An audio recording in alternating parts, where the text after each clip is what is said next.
la letteratura sull'argomento del dolore cronico dell'ernia inguinale è diffusissima, non molto omogenea, addirittura ci sono ancora problemi di terminologia. Certo, tutti i chirurghi in qualche maniera ritengono che ci sia una relazione tra quella che è l'anatomia del canale inguinale, i nervi che ci passano lì dentro. Si discute poi su che cosa bisogna fare di questi nervi per ridurre l'incidenza del dolore cronico, se bisogna preservarli, se bisogna andarli a cercare, se è meglio non andarli a cercare. Qualcuno li taglia, qualcuno no, qualcuno li sposta, qualcuno ritiene che anche la manipolazione possa determinare dei danni. L'idea è buona, l'idea di cercare di fare il punto fermo sulla situazione oggi, che non è detto che sarà il punto fermo della situazione tra 5 o 10 anni, è buona. E noi abbiamo cercato, in realtà non io, perché è stato il dottor Alfieri che lavora con me, insieme al dottor Hamid, hanno cercato di raccogliere quelli che sono in questo momento gli opinion leader su questo argomento. Questi chirurghi si sono incontrati stamattina, io dalle 7:30 che sto con loro, e penso che nel pomeriggio loro cercheranno di fare un pochino il punto della situazione e fare il riassunto di quello su cui hanno concordato e di quello su cui non sono stati d'accordo. Io spero veramente che la cosa sia utile, per me sarà certamente utile, spero che sia utile anche per voi. Grazie ancora per essere venuti così numerosi.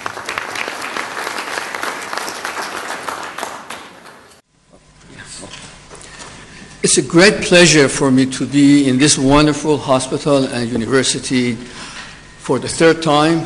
I think it was actually more than 15 years ago when Dr. Alfieri and I operated in this hospital. And now, thank you very much for asking me to be a co-director of this program. Pain after hernia operation actually is nothing new. It has always been with us, but it has always been overshadowed by recurrence rate. Now that, because of using mesh and new technology, the recurrence rate has significantly decreased, the pain now is coming up. It doesn't mean that there's more pain now, because there is less recurrence rate. Surgeons are paying more attention to the issue of pain. This report was published in an article in a journal just last week. A surgeon lost $8.2 million because his patient developed pain after hernia operation, and it was found that one of the nerve was caught by a suture. So it is very important from the medical point of view and from the legal point of view. Now, this morning, the first session we had was to talk about terminology. There are several, just a handful, terms that are either used wrongfully or they are confusingly used interchangeably. In order to develop a language that we can all speak and understand each other, we proposed this list. First of all, what is post-operative chronic pain? Post-operative chronic pain is a pain that either the patient did not have before his original hernia operation, or if the patient had pain before his original hernia operation, his current pain is quite different. And of course, the definition of pain is according to the International Association for the Study of Pain. We discussed this issue. What is the meaning of cutting a nerve or dividing a nerve? it has been used in a very confused manner. We decided to be sure that when we say cutting a nerve or dividing a nerve means that we are interrupting the continuity of the nerve. All we do is cut it, nothing else. What is resection of a nerve? Resection of nerve is removing a segment of the nerve. And when we do that in our operative report, or if we are talking in our lecture, if we are writing in an article, we also have to mention what we did with the cut ends.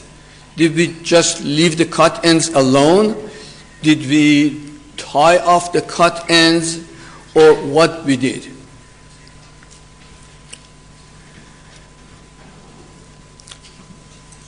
This fascia, issue of fascia and aponeurosis, as far as I can remember from my medical school, it has been really a confusing issue. Fascia is a very thin layer of fibroconnective tissue that covers the muscles and their aponeurosis. It is not used during hernia operation because it is very thin and it has no strength to be used as a part of the repair. And what is aponeurosis? Aponeurosis is a thick layer of fibroconnective tissue which is at the end of the muscle where the muscle attaches to where it is supposed to be attached.